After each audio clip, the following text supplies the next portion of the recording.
welcome to my tube. My name's Marge. I'm a Hilka, empath. Just like doing these little talks on the way which feels about things, and well, being an empath, that's pretty much all I do. Into it. Hi, Benzo. Tell him what you did, Marge. Tell him what you did. Tell him all about it, Marge. Tell him. Marge didn't wake up real good today.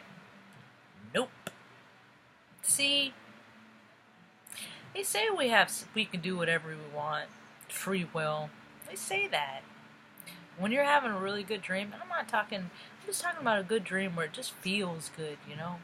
Your spirit's floating around in a different dimension, you know, hanging out with freaking same frequencies, same spiritual types, your friends in different dimensions. That's what dreams are, to me.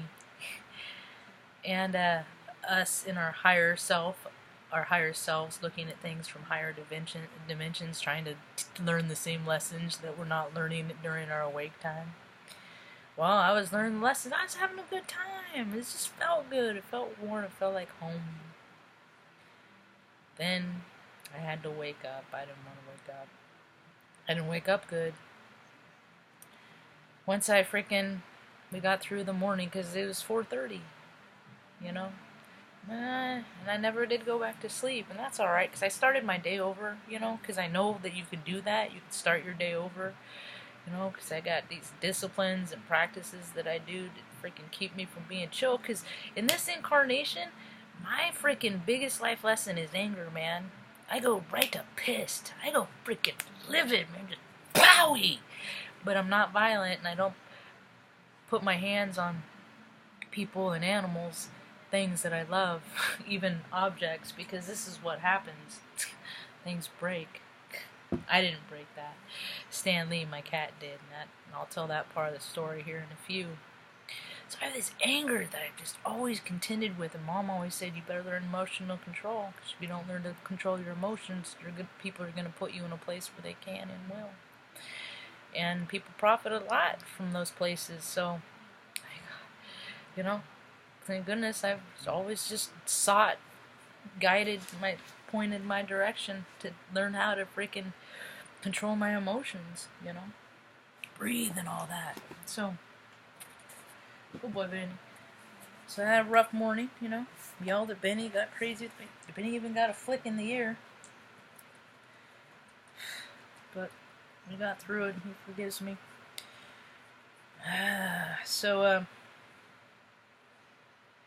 Actually, I didn't flick his ear, I flicked at his ear. Don't touch things, Margie, out of anger. You know the rules. But that's the thing, is my intention was there, and that's just as dastardly. And then you know what? If I'm not careful, I can spend freaking the whole rest of my day eating my own lunch of freaking being mad at myself for being just a jerk, you know? And that does nobody any good. So I wrote some notes. 'Tis the season of disclosure. Now, as above, so below. To me, and disclosure, as I understand it defined, it's to reveal a hidden truth, you know. So that's disclosures in ourselves, too, you know. And that's what this Libra season does. It's like, so if you haven't dealt with a character defect in you, it's just going to come right out, front and center, stand at attention, and just jump up and down, and you're going to act out as a fool because you're going to be driven by that character defect that you haven't yet absolved. That's why my anger, my astrology. I told Mom this morning, I'm like, you know, I had a rough morning. It started out rough, but I knew the astrology because I listened to Rick's report, RIK, and I knew the astrology was going to be fiery, so I'm taking extra accounts to meditate more and freaking just know this and just don't react in anger. But there were 3 other instances this morning that happened that I didn't react in anger. Your Mom's like, that's what you got to focus on. Good for you. One of them was not when I laid back down to go to bed at about 5:30, or to, you know, at least turn stuff on and I'm like, all right, my day officially start my day. I hear a thud, and I freaking instantly knew it was my camera hitting the ground on a table that I had set in the living room, and I was like, frickin' cat. And then I was like, I get up and freaking chase the cat off. Cat goes up the spiral staircase up the second store. Later! And it's like, I was telling Mom this morning, I'm like, Mom, I can't had no right to even get mad at the cat, because before I went to bed last night, I thought about that camera on the table and thought, you better go get it and put it where it belongs, because Stanley's going to probably come play with this towel and knock it off the table. I didn't listen to me. Look how much trouble and crap people get into when they don't listen to their own intuitions. They call it your subconscious. Your subconscious is always conscious. People are just ignoring their little voice. Because depending on your, because it's your ego, is this going to be good just for me? That's what the ego voice tells you. Am I just going to profit and, is this going to be a great opportunity for me? Or is it going to be a great opportunity for everybody, Like when somebody gets a job, that takes them away from their family, Is it really good to freaking take the whole family away from everything they've ever known just to benefit one person? No, that's not good for the whole. That's ego. So, but people, can rationalize that all day long. I took a $55,000 pay cut. I'm in IT. I could be up, now I could be up 90, 100,000, 6 figures easy with my experience and my knowledge in IT. I took a pay, I can hang out with my mom. Yeah, so it ain't ideal, but we're getting by until I get my I didn't break my camera. I tested it. It works fine. Starting a photography business. Snap Mat Nax. Basically, I work for tips. It's pick your price. A couple hundred. And I've been taking pictures for freaking 35 years. So I got a good eye because I don't have the same perspective as everybody else. So. I got a Facebook page, SnapNax. Go and take some of the pictures. I don't edit stuff, my pictures are raw. Well, raw as you can be with digital, but anyway. So people are, finding they're remembering the dark parts of themselves that they've tried so desperately, so hard to ignore. The ones that come out only when they're drinking. So that's why they hang out with seedy places so they can act out and do the things that they want to do without, their respectable friends finding out who they really are. All that veil crap is coming down. It's, they call it Halloween. It's freaking the equinox, man. Balance comes back into play in a big way, and every year we have a chance to come more into balance. Every year people see, I'm living in my ego. I'm gonna just keep doing that. As they gain more and more weight, lose more and more hair, become less and less healthy, become less able to enjoy all the stuff that they've so eagerly, egotistically freaking devoured people to get. So people are just very limited in scope, I tell people, you imagine? And they just, I'll just ramble off on something that I'll imagine, and they'll just be like, because they can't. Because they have no idea how to think outside of any concept other than the ones that they've been presented. It's very unfortunate. We are all just different aspects of the same light. I've been watching, because she just put a new book out, and I grew up with her. I had a crush on her at some point, I have crushes on girls, and then it's like, that's somebody else's wife, until I meet the one that is mine. But I don't know. Maybe not this incarnation.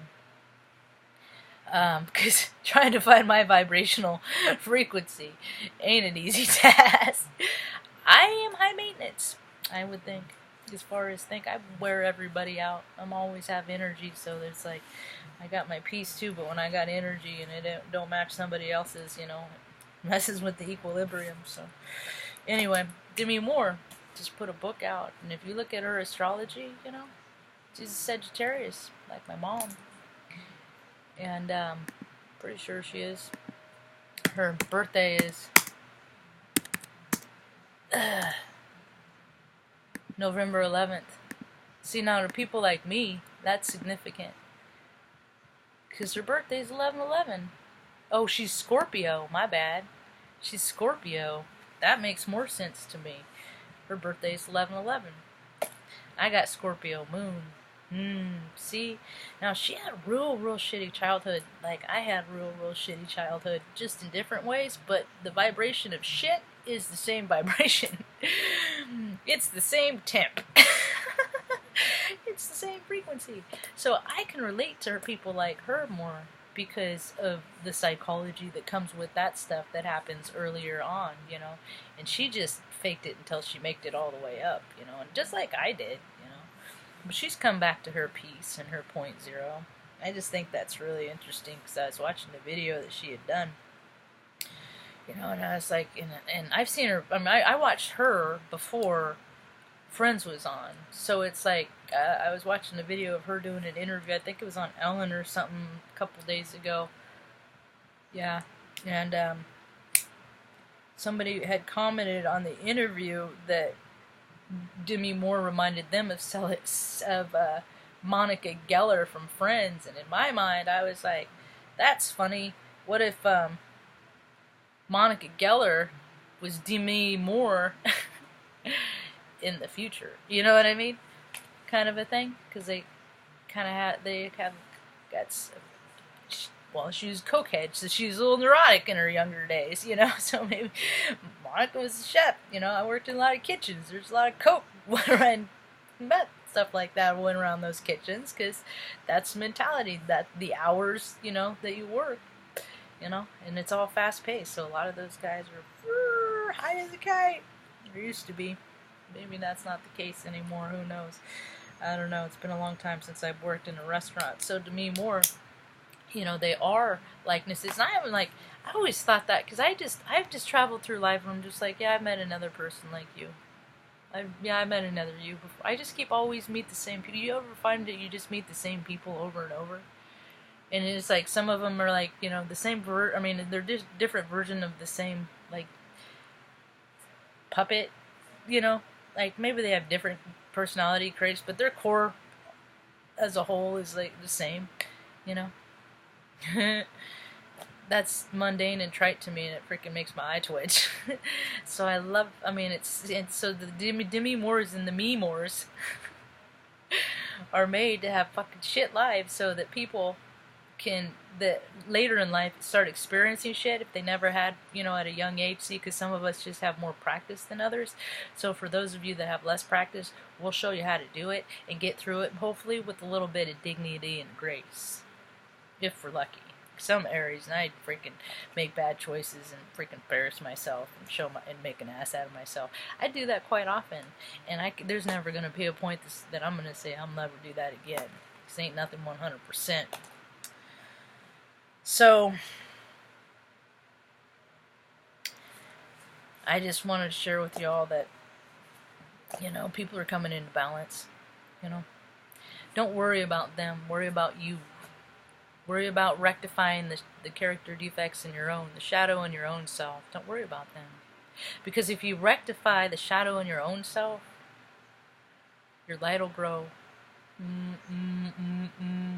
Then you won't worry about other people as much. Yeah, I know we're communal, you know, and all that stuff, but it ain't gonna do you no good to be in a room full of people that ain't for you. That is more healthy than being in isolation, I can tell you that right now. So, that's all I got for now. Hope you have a rad day. Peace.